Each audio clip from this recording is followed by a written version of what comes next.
Puntahan naman po natin ang ating agendas para sa araw na to. Ano-ano bang mga agendas na tatalakayin natin para sa araw na ito? Number 1, pagkilala sa kinabibilangan, paraan ng komunikasyon, paraan ng pagdalo sa pagpupulong, paraan ng pagkatuto, modular approach, paraan ng pagsasagawa ng ECCD assessment, at mga karagdagang paalala. Pagkilala sa kinabibilangan.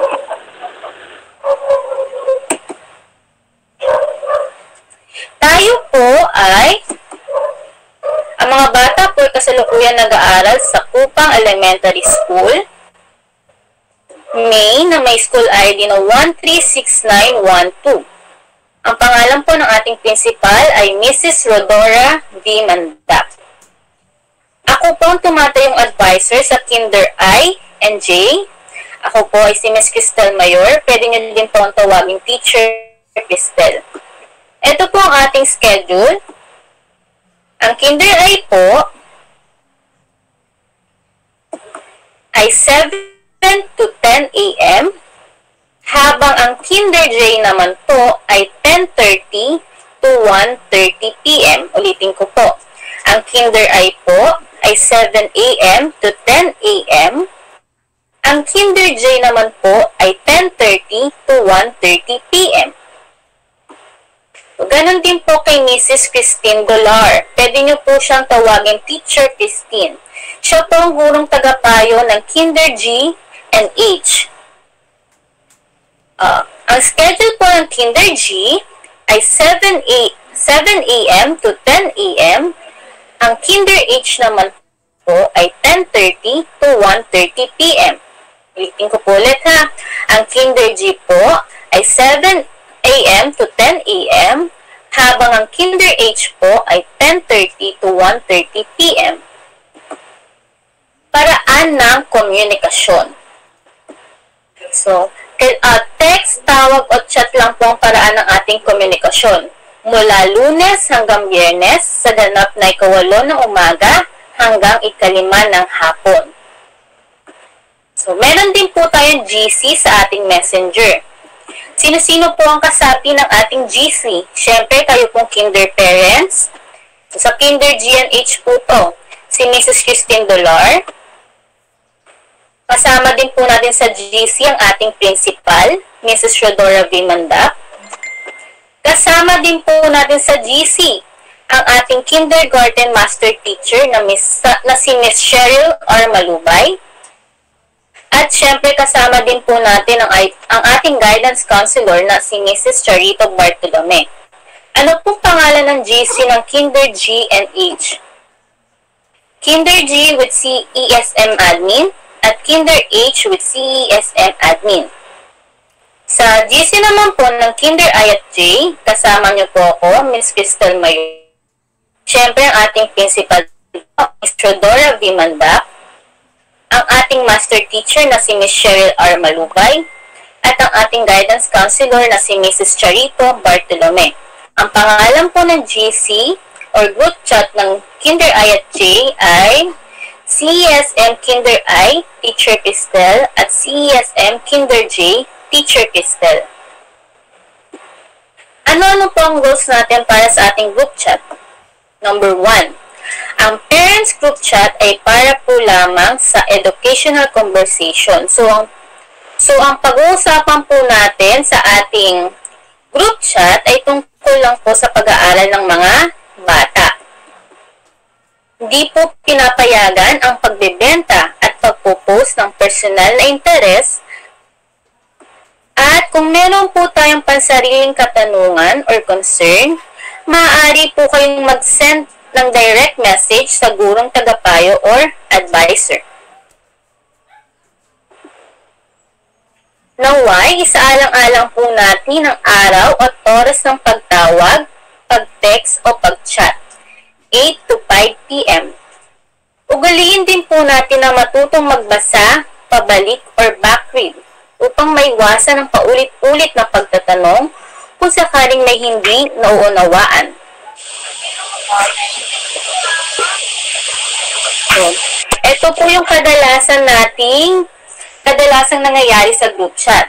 Iwasan po natin ang individual na thumbs up upang hindi matabunan ang anunsyo ng guro. Ayan, ito pong example. Ayan. Imbis po na individual na thumbs up po kayo, pwede nyo na lang pong i-click yung mismong message at doon po kayo mag-react para hindi po natin matabunan yung mga mahalagang mensahe na pinapadala ng guro sa group chat.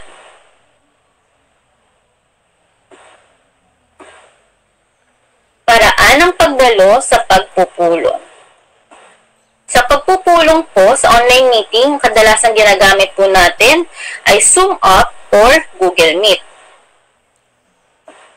Yan. Ngayon po ang ginagamit natin ay Google Meet.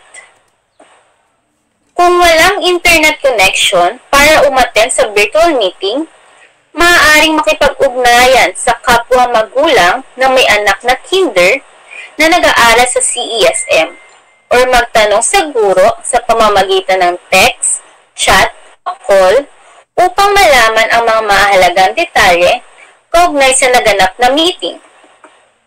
Kung walang cellphone, pangkomunikasyon, maaaring makabalita sa kapitbahay na magulang na may anak rin na kinder na nag-aaral sa CESM. Paraan ng pagkatuto. Dahil po sa banta ng COVID, magbabago na rin po ang paraan ng pagtuturo, pag-aaral ng mga estudyante ngayong darating na pasukan. Ano nga ba ang distance learning? Ang distance learning ay hindi nangangailangan ng physical na presensya sa paaralan. Ito ay may tatlong uri ng learning modalities. Ang online distance learning,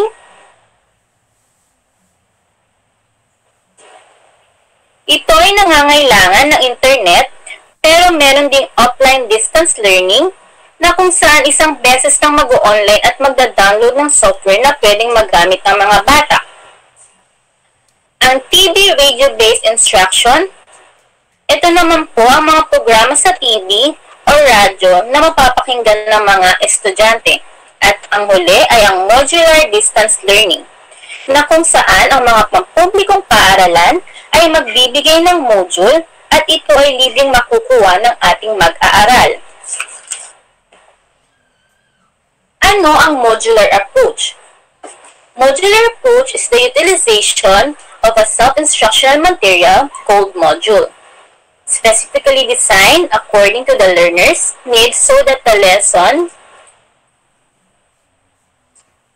can be independently completed with minimal supervision.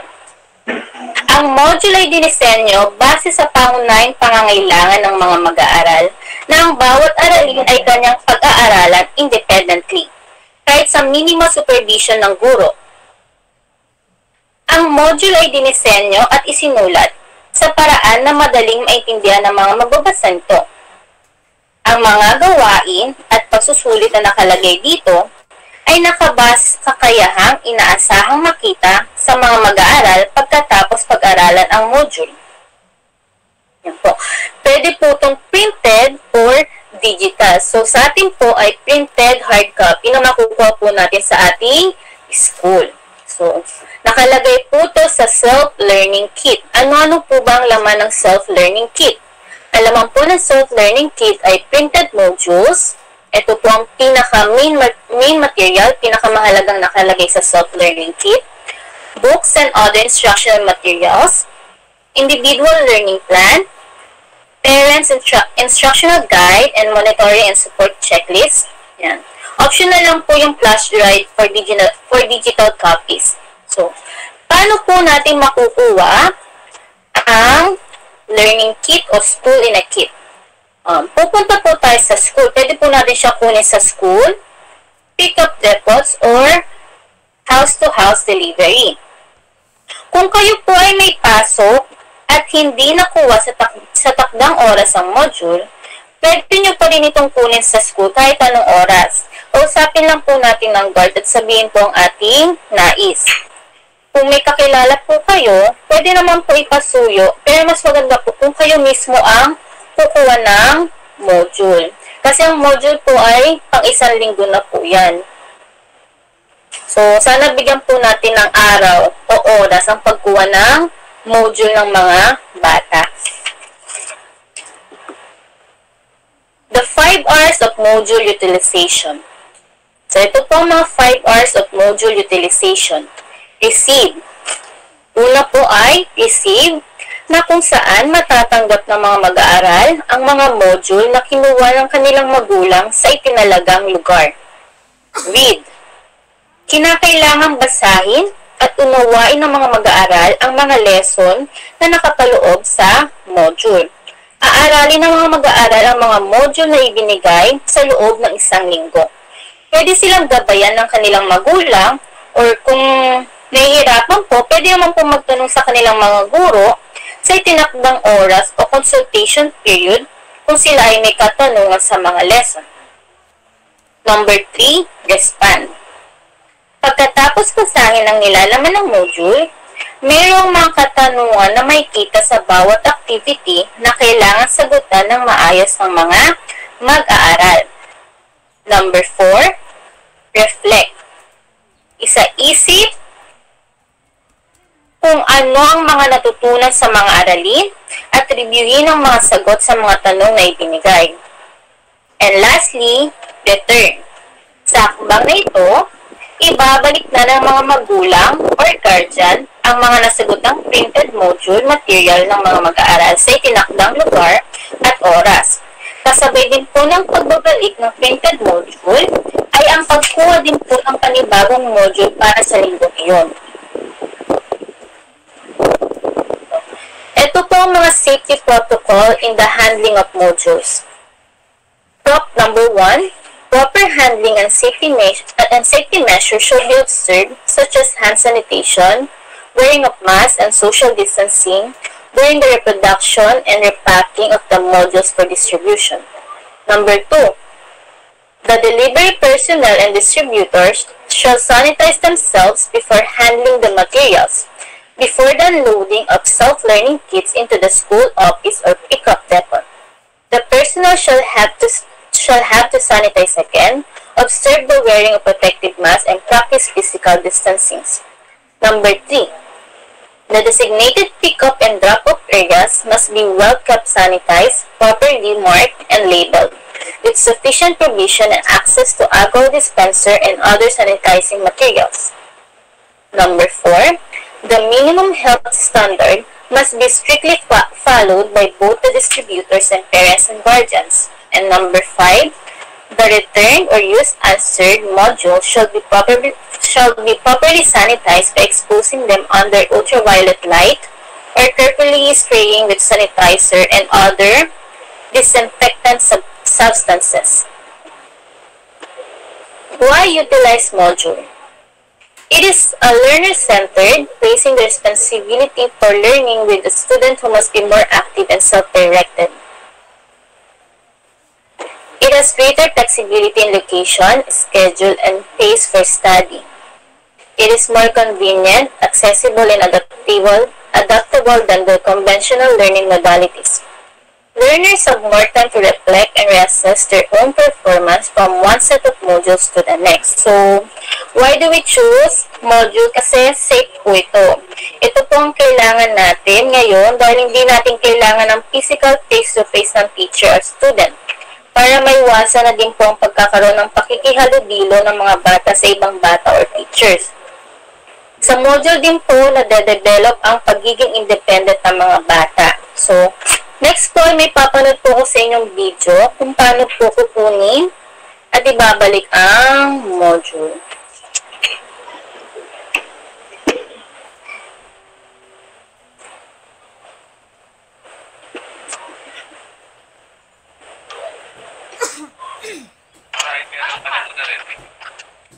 Wait lang po. Ano, weekend? Delay daw yung kanya. Ito yung mga switch.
Wait lang po ah.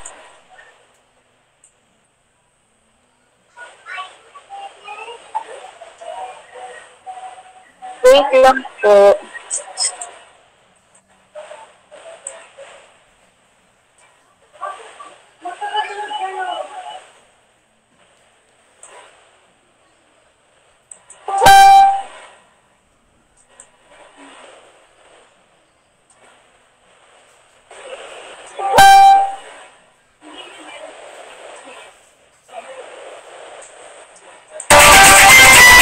Meron? Wala po, ma'am. Sige, maya na lang po namin papakita yung video. Tumako na lang po muna tayo sa next na topic. Nagkaroon po ng technical problem po sa video. So, next topic po ay papaliwanag po ni Teacher Christine ang tungkol sa weekly home plan at ECCD assessment.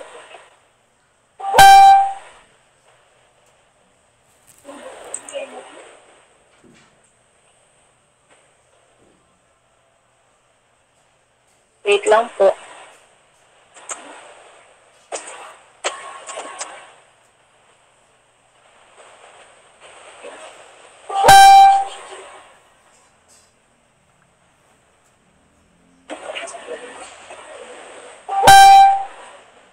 Ayan. So, good morning po.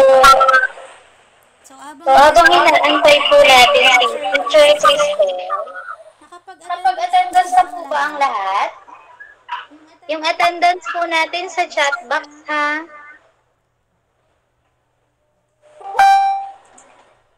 Ayan. So, prepare lang po ni Teacher Christine yung slide.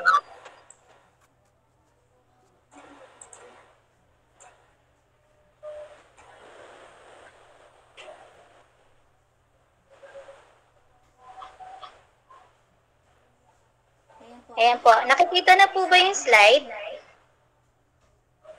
Opo. Ano po? Ayan po. Opo.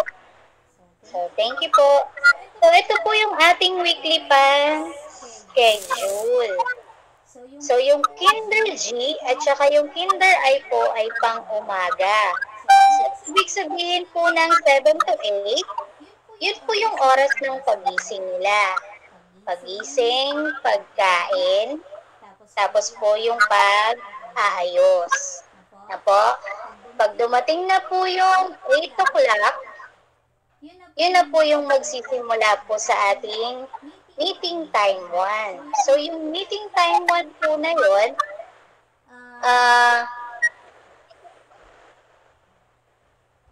yan. So, yung meeting time 1 po, yung nakuha niya pong module, nandoon po siya. Yung mga dapat gawin ng bata o yung topic, tapos po yung assessment po na dapat gawin. Nakasunod-sunod po. Pagdating po nung sa meeting time 1 din po, kasama na po yung daily routine. Ano po ba yung mga daily routine na gagawin ng bata? Tuturuan niyo po sila sa bahay kung paano po kumanta ng lupang hinirang, paano mag-exercise. May mga videos po kaming gagawin, mga kinder teachers, tapos po ipapasa po namin sa group. Ang gagawin niyo po, i-download niyo lang po, gamit po yun doon sa Messenger. So, tuturuan po natin silang kumanta at saka sumayaw. So, wag po kayong mag-alala kasi para hindi kayo mahirapan, kaya ang gagawin po, yung videos po, yun po yung kanilang gagayahin. Na po? Ayan. So, pagdating po ng work period 1. So, work period 1 po, yun na po yung proper lesson na gagawin ng bata. Sabay ko na po yung dun sa PM session, ha? So, ang PM session po natin para sa Kinder H at saka sa Kinder J, 11 o'clock po kayo magsa-start. So, aayusin na po yung bata, papaliguan. Pagdating po ng 12 o'clock, magsa-start na po kayo doon sa kanilang meeting time 1. Yun po yung sinasabi kong may daily routine. Huwag po kayong mag-alala. Sa bawat module po na makukuha ninyo, nandoon po yung step-by-step procedure. Tapos pagdating po dito sa 1 o'clock hanggang 1:30, yun na po yung kanilang gagawing trabaho. Ayan. So pagdating po ng 9:30 hanggang 9:45, pagdating naman po sa ating PM session, 1:30, 1:45, meron din po silang recess. So, paghahandaan nyo rin sila kasi napagod din sila. So, time eating, time. Ayan po. So, pagdating po ng 9:45 to 9:55, pagdating naman po ng hapon, meron po tayong 1:45 hanggang 1:55. Ito naman po yung tinatawag nating nap time or rest time. So, after po nilang kumain, hindi po agad-agad babalik sa trabaho po na meron sa kanila. Pagpapahingahin po natin sila. Pero, sa nap time or sa rest time, hindi lang po pahinga. Na, tuturuan din po natin yung mga bata nating after recess na kung paano po ba sila dapat maglinis ng kanilang pinagkainan. Apo? So, yung mga basura nila, paano po ba nila dapat itapon? Hindi po yung pwede na, Mama, tapon mo to. Hindi po yung parent po yung lagi pong magsusuble ng kalat. So, tuturuan na po natin sila kung paano po sila maging malinis. Na po? Ayan. So, natapos na po yun, meron na po tayong 9:55 to 10:15. Sa PM session po, meron po tayong 1:55 to 2:15. So, dito po, ito po ay story time or free time. Kung sa bahay po, meron po kayong mga storybook, banding nyo na po yun ng parent na basahan po sila ng aklat. Na po? Kung wala naman po, pwede po silang magkaroon ng free time to play. So, dito po sa kindergarten, hindi lang po puro pag-aaral. So, may mga time din po na dapat silang naglalaro. Apo, baka magalit kayo. Ano ba yan? Naglalaro ka na naman. Diba? Oras ng pag-aaral mo. May oras po sila ng paglalaro para po hindi po mabore yung kanilang isang buong araw. Po? Ito po, pagdating po ng 10:45 to 10:55, PM session po natin ay 2:45 to 2:55. Singing time. Yan po. Hindi po yan video okay ha, yung singing time. Yung singing time po natin na yan po yung mga nursery rhymes to sing. So, sa ating GC po, ida-download po namin yan, ipapasa po natin, tapos po, ida-download ninyo.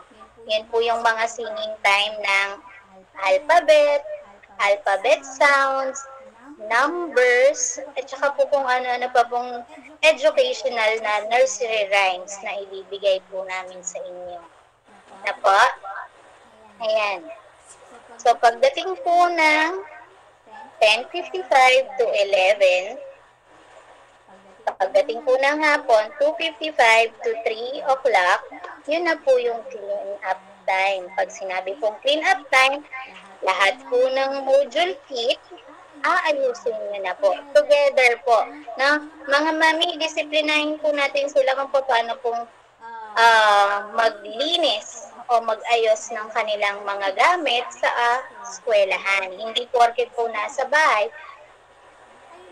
kayo po yung aasahan. Mas mahirap po yun kapag bumalik po tayo sa klase, tapos po, hindi na nila kayo kasama kung hindi kami. So, maninibago po sila kung lagi na lang po kayo yung mag-school feeding po sa kanila. Tuluan po natin sila kung paano po maging independent para po kung sakaling matapos po yung pandemya at bumalik na po tayo sa school, kung ano po yung routine na ginagawa ninyo sa bahay, yun din po yung ating ibibigay para sa kanila. Apo? So, ayan. So, pagdating po ng 11 o'clock at saka ng 3 o'clock, family time. So, yun na po yung oras nila para makapagpahinga na wala na pong ituturo kung hindi po makasama po kayo. And then, pagdating po ng aming 11 o'clock to 11:30 or 3 o'clock to 3:30, mamimili po kami or mag-i-schedule po kami ng bata para po magkamustahan tayo through online. Na po? So, pwede po tayo ulit gumamit ng Zoom. Pwede rin po tayong gumamit ng Google Meet. Na po? So, hindi naman po natin kayang i-accommodate lahat ng bata. So, yung schedule po, para po makamusta namin yung mga bata, at saka makita rin po nila kami, magbibigay po kami ng oras. Na po? So, sa ating weekly plan po, ganito po ang ating gagawin. Para po alam po natin na nagagampanan ninyo yung mga dapat gawin, kailangan nyo pong magpasa ng 2 to 3 picture. Okay po? Personal message po yan. Pakihanap na lang po yung account na ibibigay ni teacher. Kunyari po ako, ang account po na ibibigay ko sa inyo ay yung Teacher Christine Dolar. Diba po pina-add ko po yun sa inyo? Tama po? Pwede po magsalita. Ayan. Tama po ba? Na-add na po ba? Hello? Opo. Ayun po, buti naman po meron po kung nakausap. Ayan. So, yung kay Teacher Cristel naman po, hindi po yung Cristel Mayor, kung hindi po yung nakalagay din po na Teacher Cristel Mayor. Yung may logo po kami ng DepEd, yun po yung papasahan ninyo. Kasi kung sa group po natin yun ipapasa, baka po sumabog po yung group natin. So, mas maigi na personal message nyo po na ibibigay sa amin. Na po? So, yung pagsisend po ng 2 to 3 pictures, dapat po, iba-iba po yung kanilang ginagawa. For example po, may picture po kayo para sa meeting time. Sumunod po, may picture po kayo dun sa ginagawa nyo sa story time. At saka may picture po kayo pagdating po doon sa work period 2. Ganun po yun. Tapos po, pwede rin po kayong magpasa ng video. So, ang video po natin ay ina-allowed po hanggang 1 minute lang po or 60 seconds. Kasi po, kapag pinasa po natin sa messenger na masyado pong matagal o yung minutes, baka po hindi po i-accept ng messenger. So, mas maganda po na minimum po na 1 minute. Okay po? Naiintindihan po ba? Huwag po kayong mangamba kasi po, yung weekly plan po, isasama po namin yan sa pagbibigay doon sa module. Papasok po natin para po hindi po kayo mawawala kapag sabihin kung anong oras na, ano na bang gagawin namin. So, yung schedule po ng weekly plan na yan, kasama po yan doon sa module. Yung module po natin na ibibigay sa inyo, uulitin ko lang po, yan po ay gagamitin para sa 5 araw or 4 na araw. Kasi po, yung first day po, i-pick upin nyo po. Tama po? Magsa-start na po kayo nun on the other day. Hanggang dun po yun. Pagdating po ng panibagong week, papasa nyo po, tapos po, kukunin pa rin po yung bagong weekly plan o yung bagong module para sa second week. So, nagro-routine na po yan. So, yung first week po na ginawa ninyo is yung pagre-receive ninyo. Sasagutan po. Pagsagot po, together with the parent po yun. Hindi po pwede nating iwanan ng bata sa kinder kasi wala pong gagabay sa kanya. Kung sakali naman pong hindi kayo gumabay bilang magulang, kung may mga ate na o tita na pwedeng tumabi sa kanya, pwede naman po. Apo? May next slide na po, Teacher Cristel.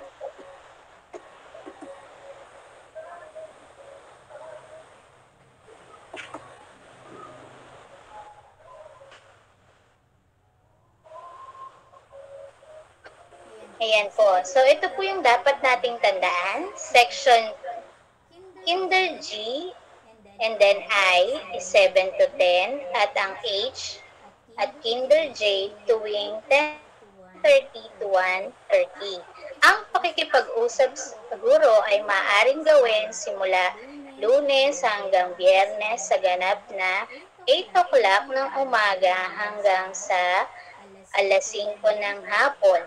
So, ibig sabihin po, pwede niyo po kaming tawagan, i-chat, or i-text, masasagot na po namin yan. So, pagdating po ng 6 onwards o gabi, pagpasensyahan niyo po kami kung hindi po namin kayo agad-agad masasagot kasi may mga priorities din po kami dito sa bahay. So, uulitin po namin, ang parent group chat ay para lamang sa educational conversation. Binanggit na po ni Teacher Cristel kung ano po yung mga dapat at hindi dapat gawin natin sa ating GC. Lalo na't kasama natin ang ating principal, yung ating master teacher, at saka guidance counselor. Opo, iwasan po natin kung ano po yung ating pong isi-send. Opo, bago po i-send, pakibasa kasi po ini-screenshot po yan ng ating principal. Pag ini-screenshot po niyan, ang balik po niyan sa amin. Kami po ang kakausapin kasi kami po ang advisor ninyo. So, kami po ang pagsasabihan. So, konting ingat lang po sa ating GC. Okay? So, ang modular approach ng pagkatuto ay pwede po sa Google Meet app tuwing may pagpupulong. Kung hindi naman po sa Google Meet, meron po tayong Zoom app. Kaya po bago tayo mag-start, nung pinakauna nating meeting na kasama ang ating principal, pina-download ko na po sa inyo yung Google Meet at saka po yung Zoom app. Alam ko po na may nahihirapan kasi po yung may mga cellphone ng Huawei na bagong labas, wala pong wala po kasing Play Store. So, ibig sabihin ng Play Store, yung pwedeng pag-downloadan ng Google Meet app. So, hanggang ngayon din po, sinesearch ko rito kung paano po akong makakatulong sa inyo na may download po yung Google kasi po yung bagong labas po ng may mga cellphone na Huawei ngayon, wala po siyang Play Store. Kaya po yung ibang parent na nagtatanong na, teacher, hindi ko po ma-download kasi wala po siya ditong available. So, kapag po naayos ko po, isi-send ko po doon sa inyo kung paano ko po ginawa yung magkaroon ng Zoom at saka ng Google Meet. Next po, Teacher Cristel.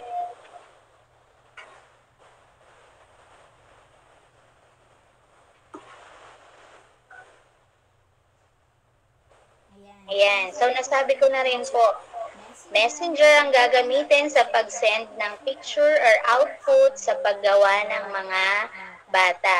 So, bilang pong documentation o pagpapatunay na ang bata ay may ginagawa sa bahay, sisend po ito directly kay teacher. Huwag po sa group.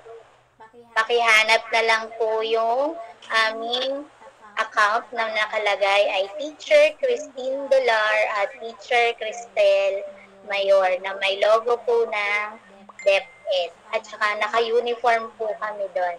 Doon nyo po yan isi-set. Next slide.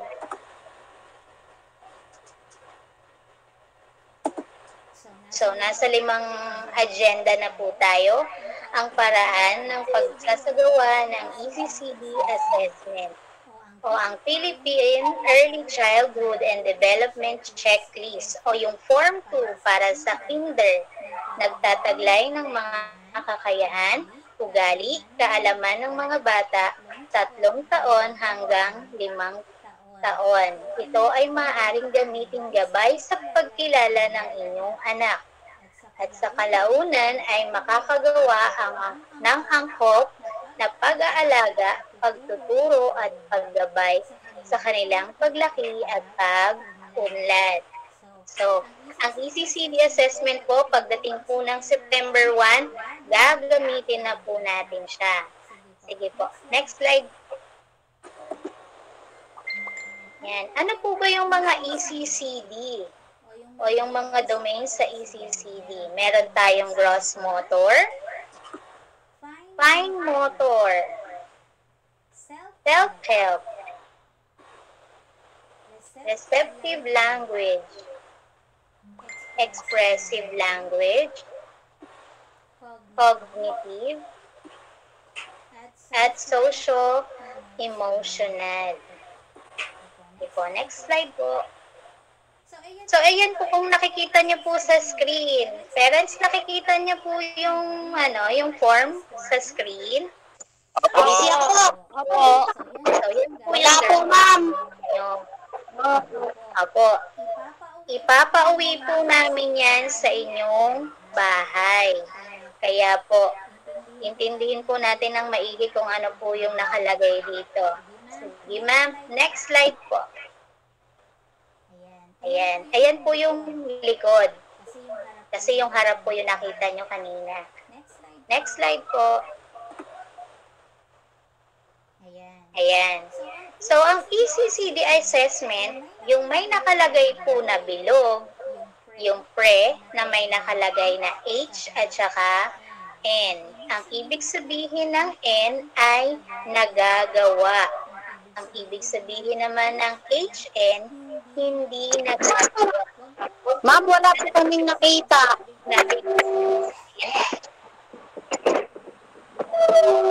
Sabi po nating assessment, wala pong bumabagsak dyan.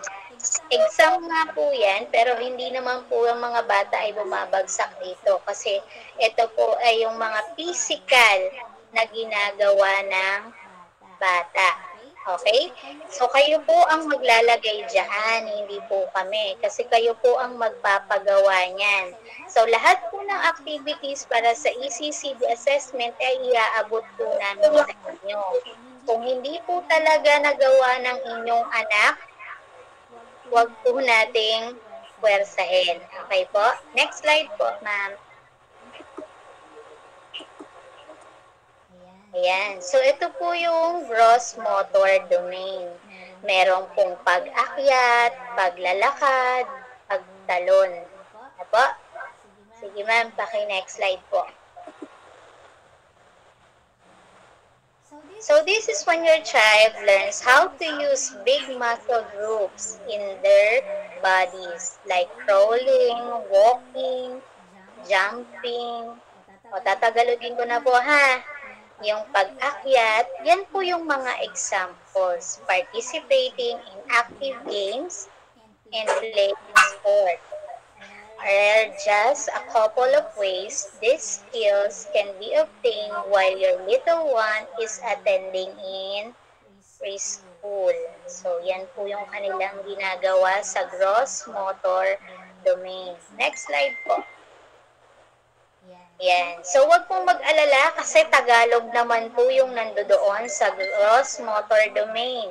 So, yung una, nakakaakyat ng silya o mas mataas na mga gamit gaya ng kama na walang tumutulong. Ang gagawin nyo lang po doon, i-check nyo po. No? Yung letter N, doon lang po tayo sa pre. Na po, tandaan po, pre lang po ha, kasi sa September 1 po, kukunin nyo na po sa amin yung papel na yan. So, kapag nagawa ng bata, lagyan po ng check yung letter N sa tapat po yung number 1. Nakakalakad ng pabalik, nakakababa ng hagdan, gamit ang parehong paa. Nakakaakyat ng hagdan gamit ang parehong paa sa bawat baitang. Number 5, nakakaakyat ng hagdan ng salitan ng mga paa nang hindi humahawak sa gabay ng hagdan. Kung alam po natin na hindi po niya po kaya, ang ilalagay nyo lang po ay guhit na pahiga doon po sa H10. So, nabasa po ba yung doon sa gross motor domain? Opo. Ito po ba yung slides? Parents? Ayan po. So, next slide po tayo.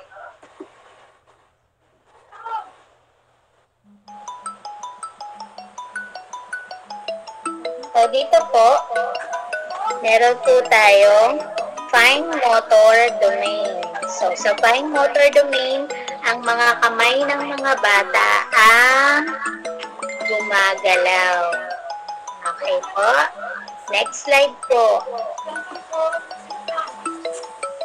So, ang fine motor domain ay, this domain talks about hand-eye coordination, mata at kamay. Children have to learn how to control their muscle movement in their hands in order to obtain hand-eye coordination and more. Having your child use seesaw, color, play with Legos, and draw pictures are some example of activities that your child can do to practice this domain. So, ibig sabihin po, ipagtulong po ng kamay at ng mata. Sige po. Next slide po.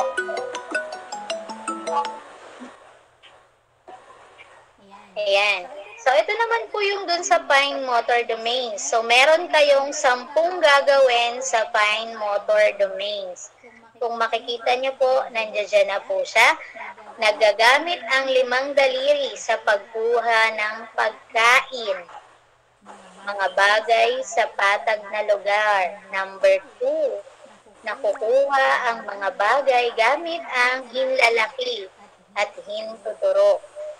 Number 3, nagpapakita ng higit na pagkagusto sa paggamit ng particular na kamay. Number 4, inilalagay o inilaalis ang maliit na bagay sa lalagyan.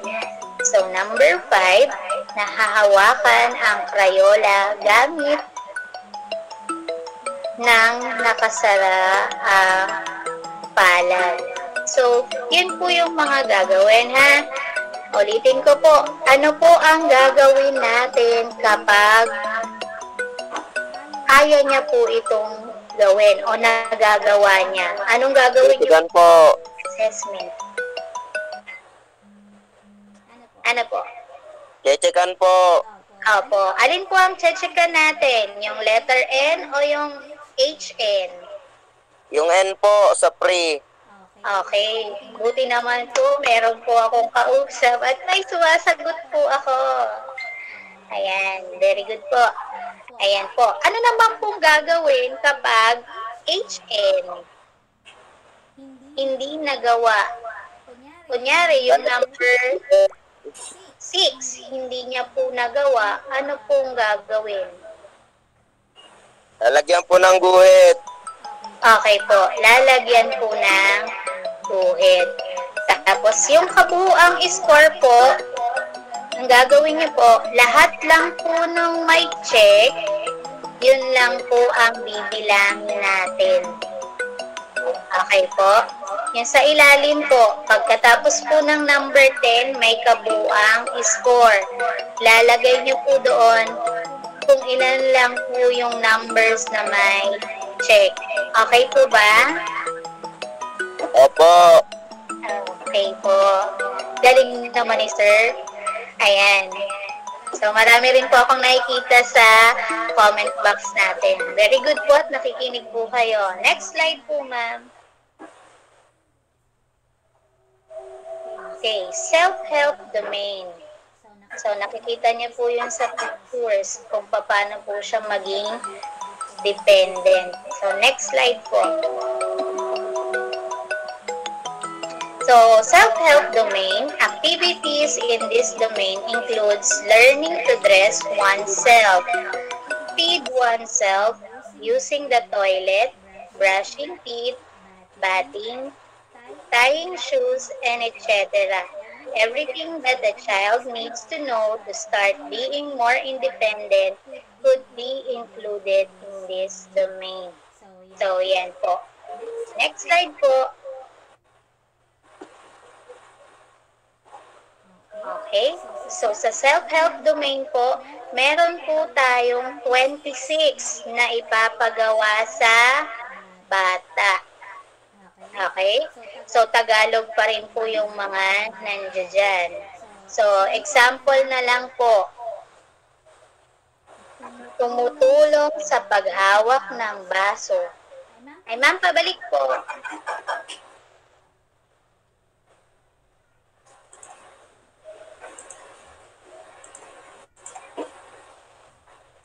Self-help, ma'am. Ayan.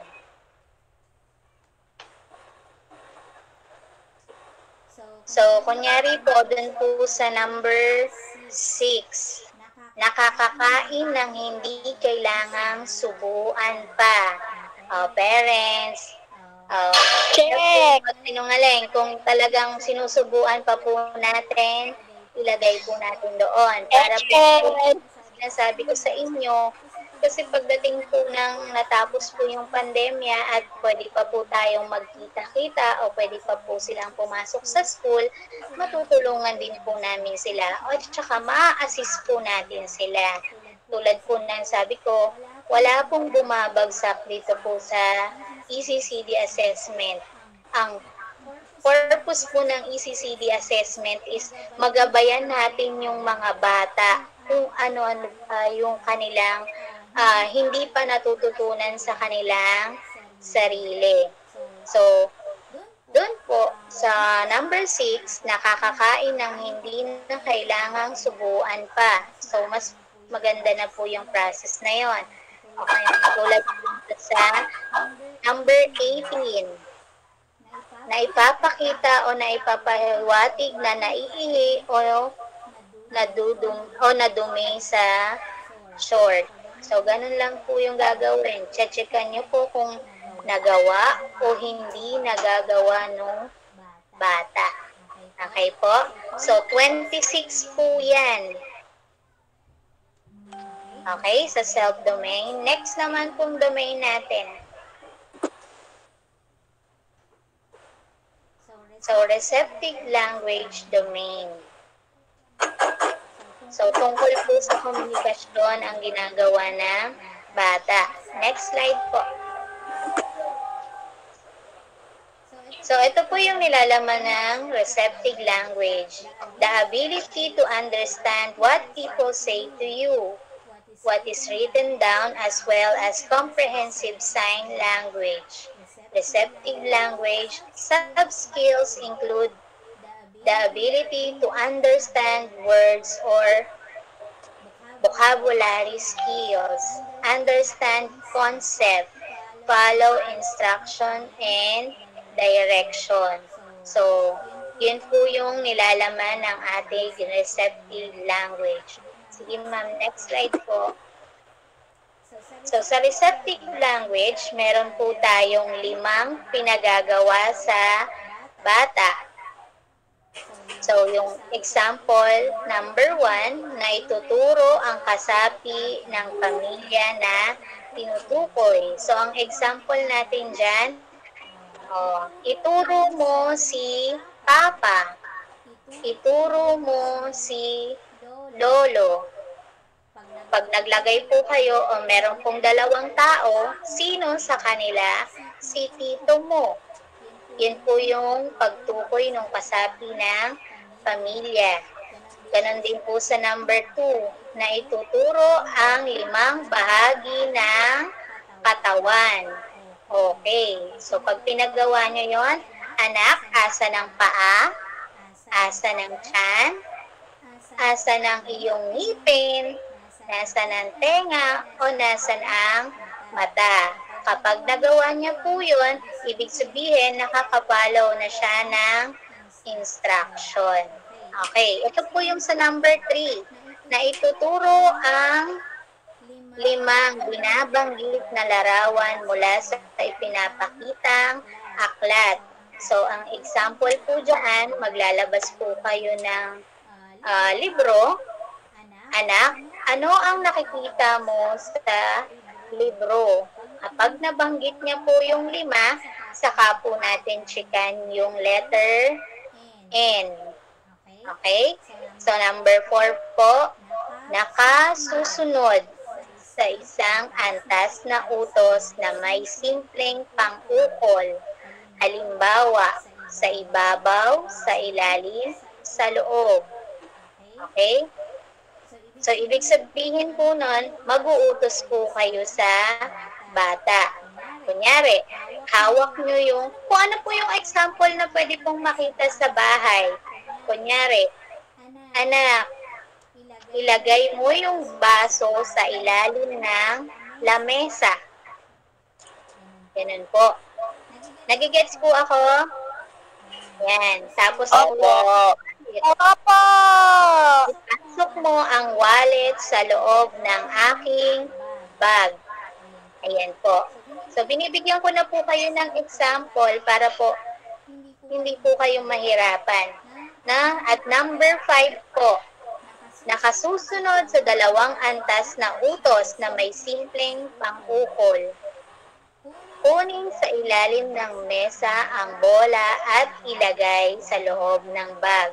So, kanina po, isang utos lang yung ginawa natin sa number 4. Ngayon naman po dun sa number 5, ang gagawin, 2 utos. Diba? Example po dito is, kunin mo, or example natin is, kunin mo yung baso sa ilalim ng lamesa at ilagay sa lababo. So, 2 utos na po yun. Diba? Yan po. So, wala po sanang malilito sa ating receptive language. Katulad po ng sabi ko, kapag nagagawa, lagyan ng check ang N. Kapag hindi nagagawa, lagyan po ng linyang pahiga ang HN. Tapos po, bilangin po yung score na may check at isulat po doon sa may tapat ng kabuuang score. Okay po ba?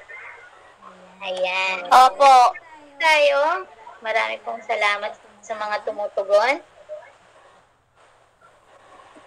Next slide po tayo, ma'am. Yan. Expressive domain. Ano kaya ang expressive domain? Next slide po.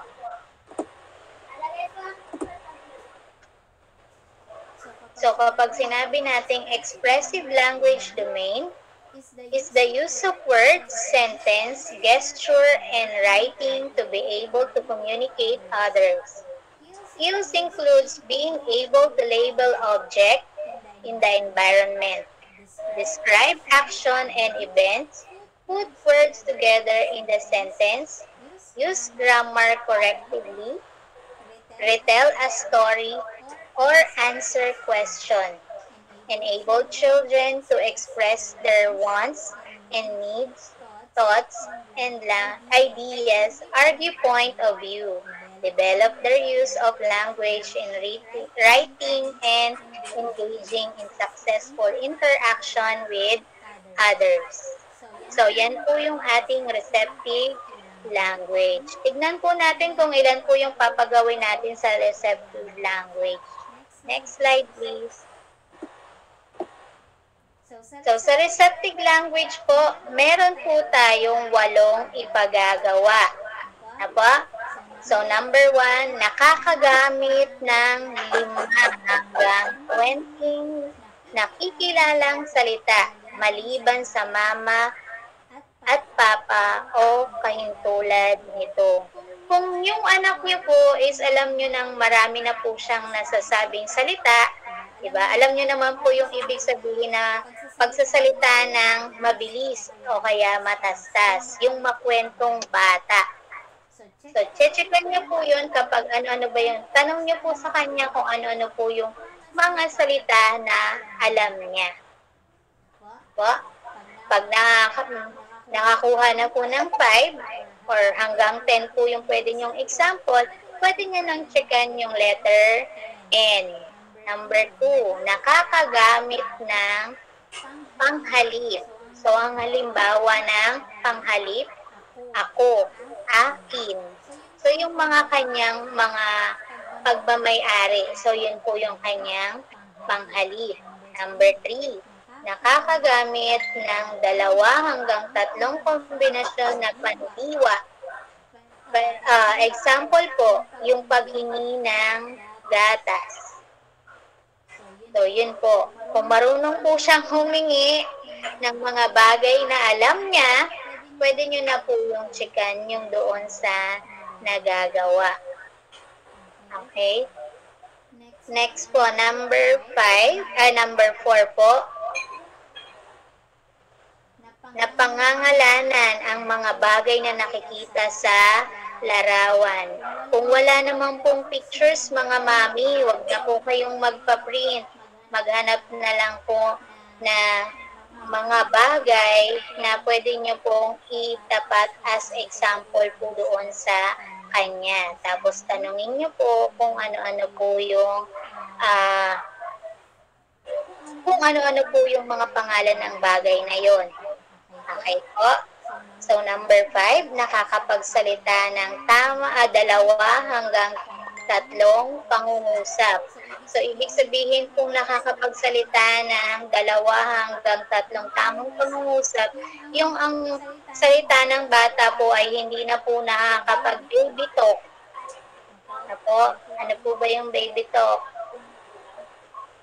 Yung mga alam po nilang salita. Kunyari, yung dede, penge, dede, gutom na ako. Tama po bang salita yun? Kung hindi pa po sila nakakapag-construct, wag po natin checkan yung letter N. Okay? So, same as din po doon sa number 6, nakakapagtanong ng ano. Ano ang paborito? Kunyari po, para lang kayo nagkwekwentuhan kapag nag-i-ECCD po kayo. So may deadline naman po. Hindi naman po natin pwedeng madaliin ang ECCD, mga mami, ha? Hindi po yan ginagawa ng isang araw lang. So ibibigay po namin siya sa inyo ng may deadline. Okay po? So next slide po tayo.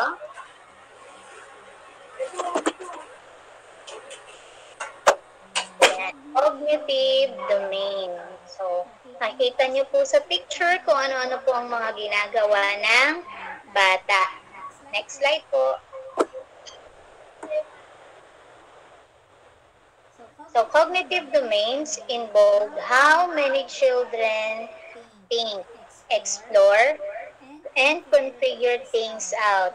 Cognitive skills include asking questions, problem solving, visual discrimination, matching, comparing, sorting, organizing, counting, patterning, understanding cause and effective, and simple listening. So, yan po yung ating cognitive domain. Next slide po. So, ang cognitive domain po natin ay merong 21 na ipagagawa. So, sa 21, magbibigay po ako ng example. So, kunyari po sa number 1, nasusundan ng tingin ang direksyong nahulog na bagay. So, madali lang po yun sa kanila. So, yung number 18 po, nauunawaan ang magkasalungat na salita sa pamamagitan ng pagkumpleto ng pangungusap. Halimbawa, ang aso ay malaki. Ang daga ay Ano kaya yung isasagot niya? Kapag tama po yung kanyang sinagot at kanyang naisip, sa kanya po checkan yung nagawa. At kapag hindi naman po tamang sagot yon, hindi niya nagawa, pakiguhitan na lang po yung doon sa letter N. Tapos po, doon sa number 20, nasasabi kung ano ang mali sa larawan. Halimbawa, magpapakita po kayo ng, o doon po doon sa kit ng ECCD, kunyari po, yung aso ay may pakpak. Kapag nakita niya po doon at nasabi niya po doon na yung aso ay dapat walang pakpak, yun po yung time na pwede po natin checkan yung letter N. Maliwanag po ba? Pag may hindi po kayo naintindihan, pwede po kaming i-chat, pwede po kaming i-text o tawagan. Teacher, paano po ba yung gagawin namin dito? Magre-respond naman po kami. Nandito po kami para umalalay sa inyo. Sadyang kayo po ang magpapagawa sa ngayon dahil po meron po tayong pandemya at bawal po ang face-to-face. Pa? So, next slide po. So, social-emotional learning. Ano po ba yung mga nilalaman ng social-emotional domain? So, ito po yung self-management, self-awareness, responsibility, making decision, relationship skills, at social awareness. Next slide, ma'am.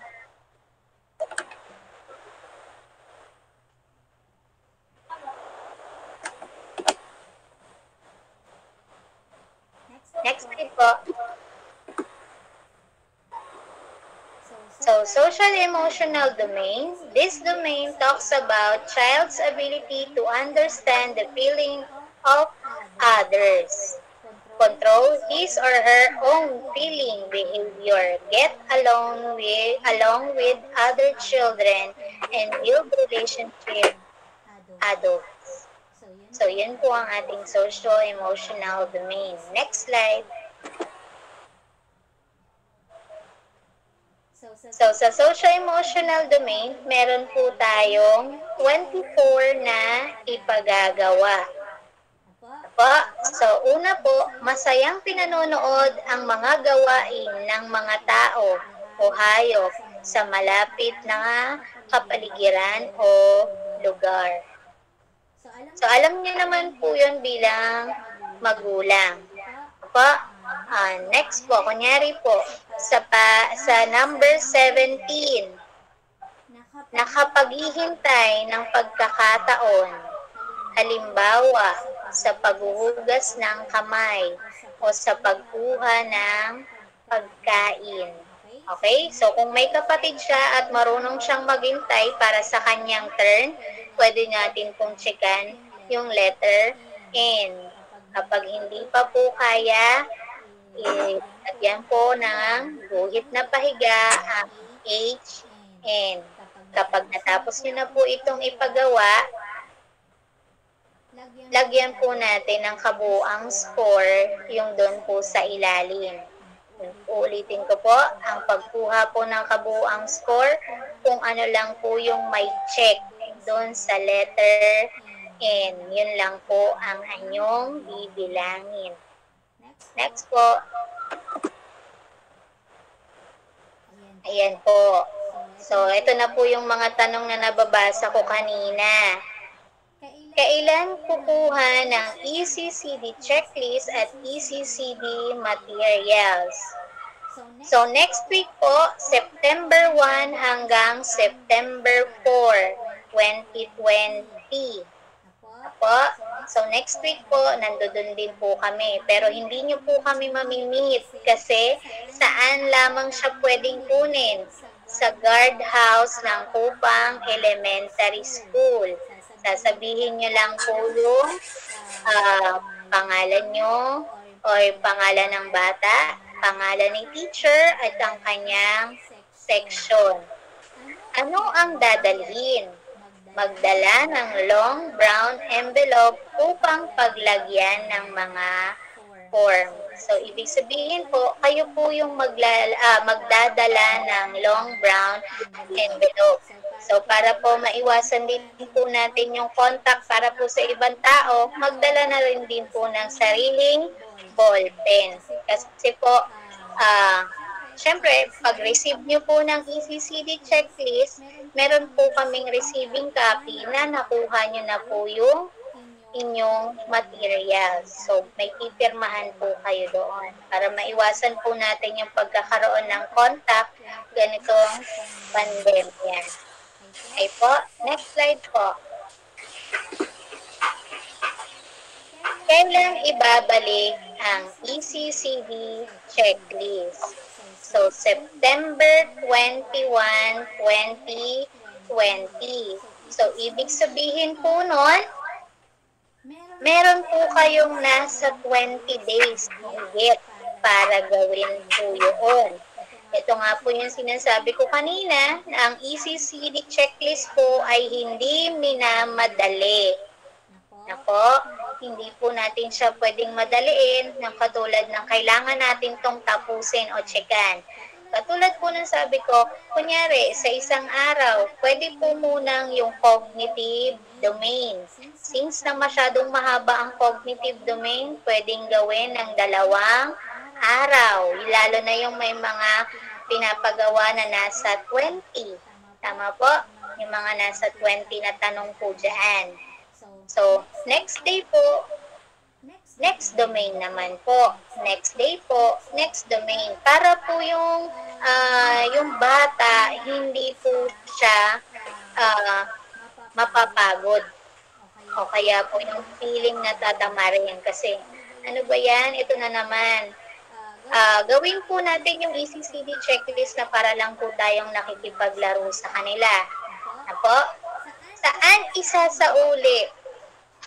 So, isasauli po natin sa guardhouse ng Kupang Elementary School. Kasama na po yung envelope. Apo? So, sa envelope po, sa labas, pakisulat po yung pangalan ng bata, section, pangalan ni teacher, address na din po, kung saan po nakalagay po yung purok. Huwag pong kalimutan po yung paglalagay po ng purok dun sa inyong address at saka po contact number.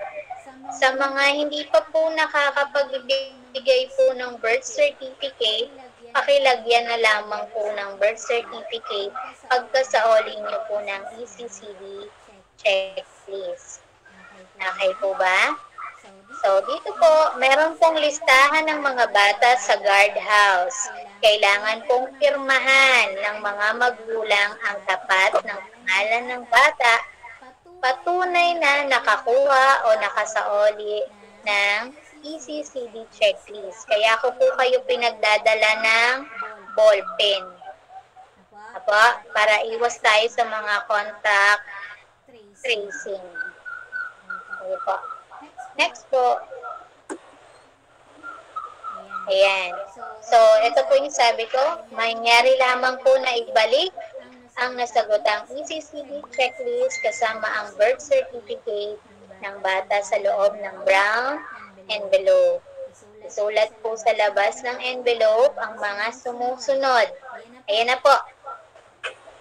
So, yaano po namin para po pwede nyo pong ma-screenshot kung ano po yung pwede nyong mailagay doon sa labas ng brown envelope. Pangalan ng bata, section, pangalan ng magulang, saka guardian, home address, ilagay po sa tamang purok, contact number, tapos po yung pangalan ni teacher. Nakapil na po ba? Sige po, next slide.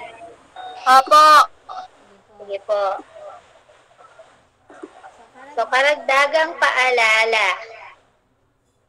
Mga gamit na dapat ihanda. So, ito lang po yung mga gamit nyo na dapat ihanda, na yung papel, lapis, pambura, Crayola, gunting pangbata.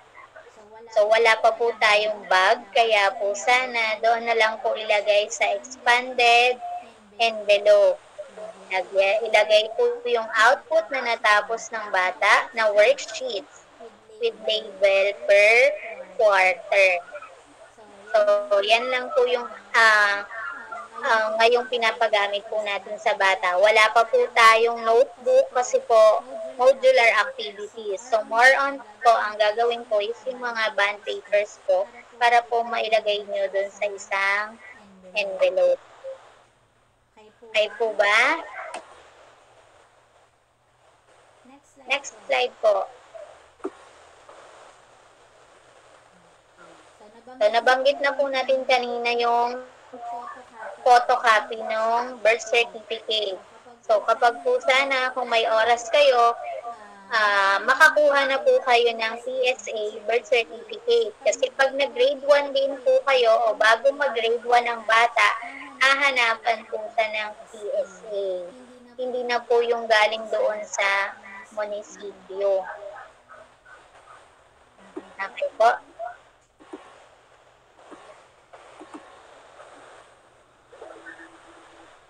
So, ito po yung mga dapat nating tandaan. Ang ECCD ay mayroong 7 domain.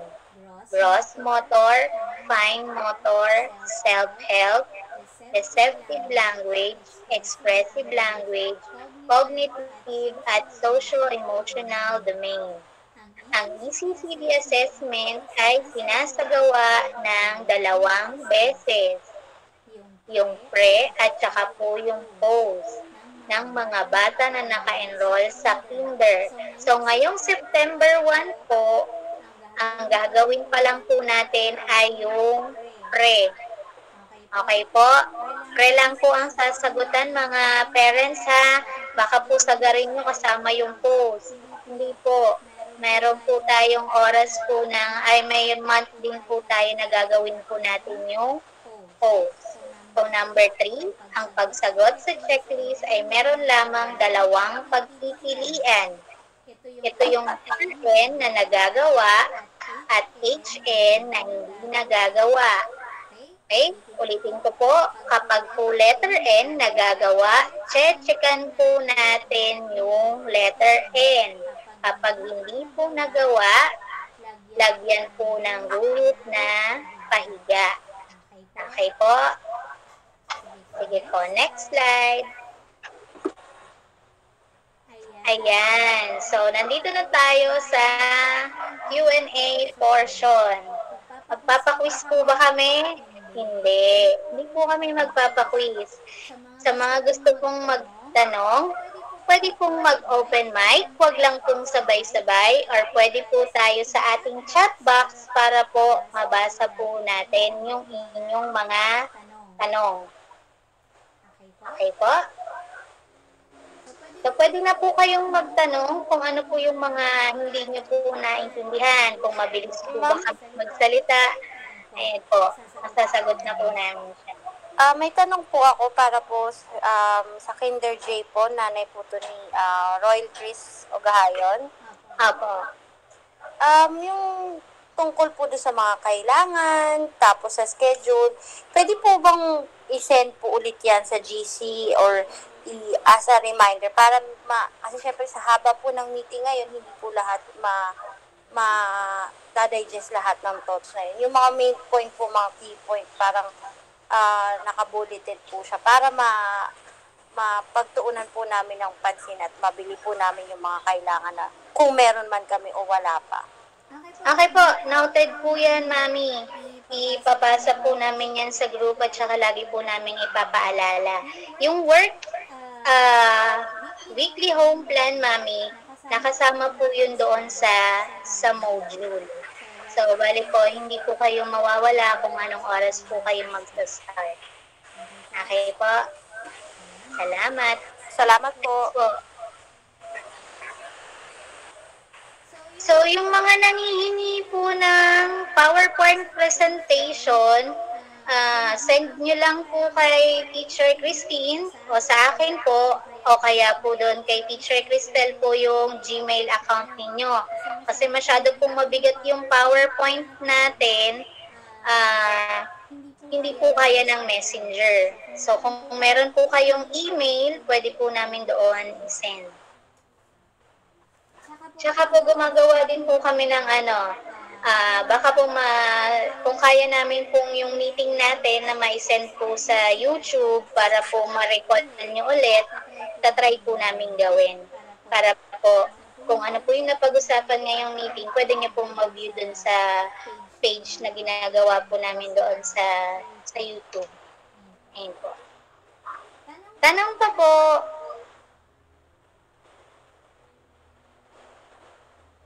Ayun po, may tanong, kung kailangan po bang mag-uniform ng bata sa bahay habang nag-aaral? Hindi na po muna natin kailangan mag-uniform kasi po wala pa naman pong sinasabi ang ating principal. So kung ano po yung komportable nilang suotin, pwede naman po. Pero kung gusto niyo pong kayo, in your own decision na pag-uniform yung bata para alam niya na pumapasok na siya, pwede naman po yun. Kasi nasa inyo naman po yung bilang magulang. Ayan, ma'am, pwede po bang pagsama sa ibang araw kung hindi nagawa ang bata sa schedule niya? Opo, pwede naman po. Kasi ang module po sa inyo ay 1 linggo.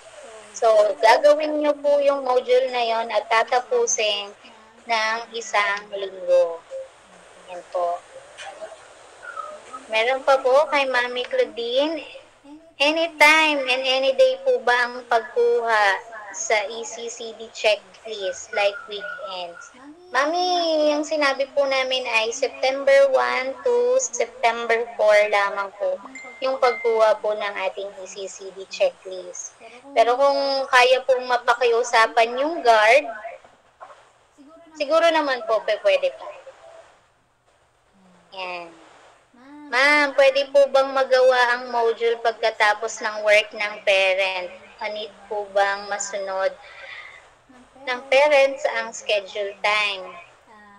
Kung maaari po sana na masunod niya yung schedule time para nararanasan niya po yung pagpasok po sa school na kahit nasa bahay lang po, nararamdaman niya na meron siyang para rin siyang pumapasok. Pero kung hindi po kakayanin ng schedule, as much as possible po na nasasagot niyo naman po yung module at saka natuturuan naman po yung bata, so pwede naman. Pero mas nire-request po sana namin na sundin niyo yung tamang oras. Okay po. May tanong po ako, ma'am. Ano po yung PSA at saan po makukuha? Mami, yung PSA po, yun po yung birth certificate ng bata. Okay po? Hindi na po siya yung galing munisipyo. Yung dati po ang tawag doon ay NSO. Ngayon po ay PSA. Saan po ito may kuha? Meron po silang branch sa Ayala Mall. Tabi po yata ng BIR. Ayan po. Ask lang po ako kung mag-distribute po ng module. Baka po pwedeng ma-remind po sa amin sa GC. Opo, lagi po kaming magre-remind ng mga schedule sa pagkuha po ng module. Lagi po kaming magte-text. Saka mag-chat sa inyo. Kapag po distribution na po at saka oras po ng balikan ng module. May tanong pa po?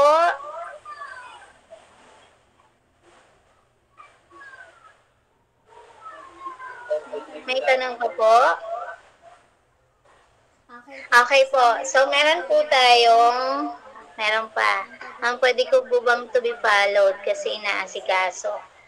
Pwede naman po. Basta po, meron po kayong maibigay na birth certificate galing munisipyo. Tapos po, meron po siyang registry number. Okay. Para po kasi kapag nag-enroll po kasi kami sa DepEd, yun po yung mga hinahanap sa amin na documents, birth certificate po talaga na talagang nakaregister po yung anak ninyo. Okay? So, meron po tayong good news. May good news po tayo dahil sa sobrang dami po ng estudyante ng kinder, ayan po, magkakaroon daw po ng additional teacher. Opo. So, madadagdagan po yata tayo ng isa o dalawa pang teacher. Ayan po. Hindi ko masasabi kung ito ay bad news kasi po tulad po ng sabi ko, kapag may dumadating, may aalisin. So, kapag po dumating po yung teacher na isa or dalawa, ang pinakita po namin sa inyong master list ng Kinder G, H, I, at saka J, o lahat po ng buong section ng Kinder ay mababawasan. Na po? So, pag dumating po sila, mababawasan po tayo. So, yung 32 po na nakalagay po sa master list ay magiging 25 na lamang po. Okay?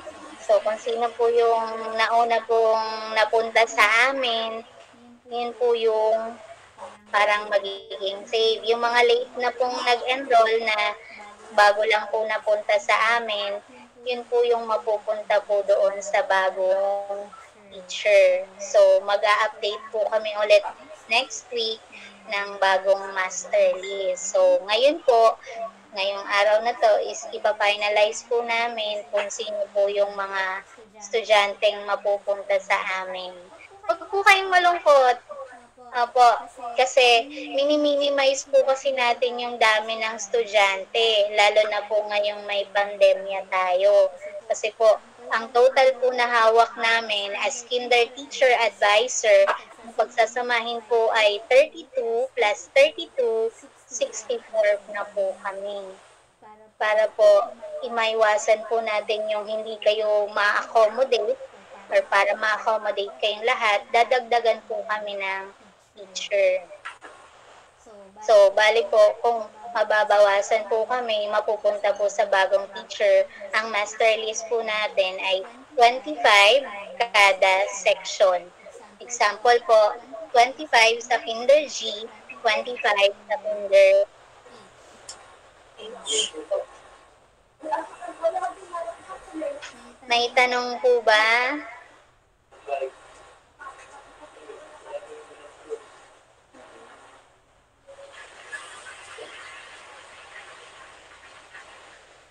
Tanong pa po.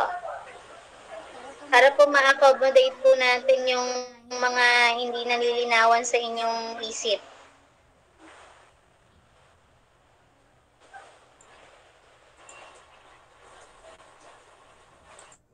Ayun po. So, may tanong dito. Registry number rin ng PSA ang kailangan.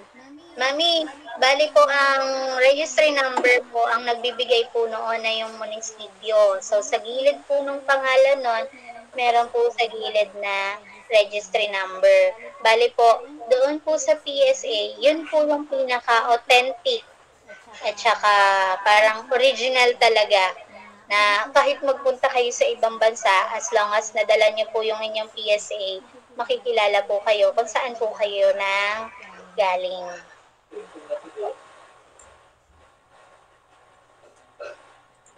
Question po.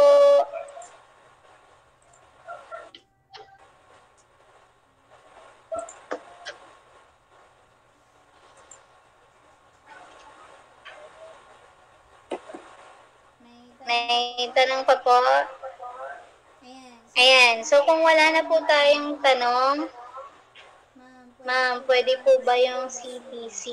Ano po yung CTC?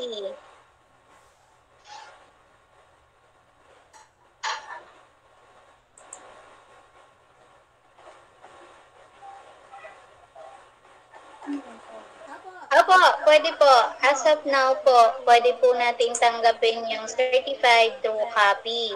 Yun nga po yung sabi ko sa inyo. As long as din po na nanggaling din po sa munisipyo, ina-accept po natin. Apo. So, yung PSA po, para po dun sa walang idea, ito po yung birth certificate na may color. Color yellow na po siya pag galing po siya sa PSA. Or pwede rin po siyang kulay green. Di ba po kasi yung sa munisipyo, yung galing po doon sa hospital, is yung parang color white lang po na nakakolong. Yun po yun. Apo, photocopy lang po ang ibibigay sa amin.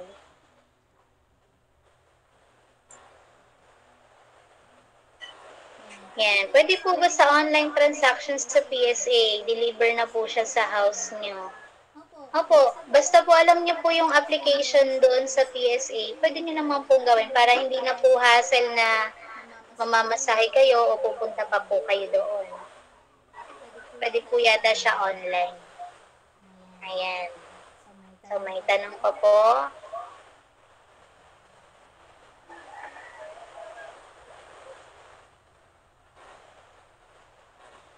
Kanino po ipapasa? Apo, dun po, kapag bigay na po tayo ng ECCD checklist, kapag balik po nun sa September 21, pwede nyo pong i-insert na lang doon. Doon na lang po namin kukunin. Yan po. Yung ECCD po natin ay Tagalog. Apo, kung kayo na po magta-translate ng ECCD natin para po sa English. Kasi po ang ECCD po natin ngayon ay mother tongue para mas maigi pong maintindihan. Kaya po siya naging Tagalog. May tanong pa po? Yan po. Kung wala na pong tanong, next slide po tayo.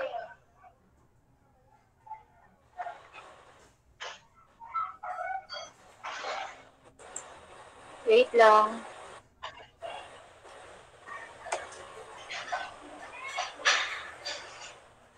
Sa habol ko lang po habang inasikaso yung slide. Opo, ang requirement po sa enrollment natin ay birth certificate. Opo. So, ito po yung aming iniwan sa inyo. So, learning must travel from distance from head to heart.